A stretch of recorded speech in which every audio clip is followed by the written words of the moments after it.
gente del canal, me ha llegado esta consola, el cual me dice el cliente que solo suena un solo canal. Es decir, de 8 canales que tiene, pueden notar 8 canales, me dice que solo suena un solo. Pero se pueden notar acá, pueden ver el sucio que tiene.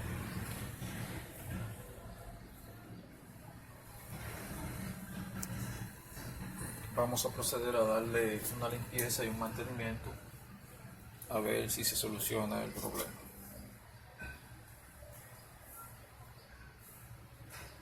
Empecemos. Manita arriba.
Muy bien, mi gente, luego de esa limpieza que le hemos dado, pueden notar ya la diferencia. Vamos a proceder a resoldar la tarjeta completa. Vamos a sacarla de ahí y a darle soldadura a toda esa soldadura que esté podrida. La vamos a renovar nuevamente y luego probaremos a ver si el aparato arranca con los otros canales. Les invito al que no se ha suscrito a mi canal que aproveche y lo haga, ya que sería muy bueno suscribirse y ver muchos detalles que estoy enseñando por acá. Seguimos.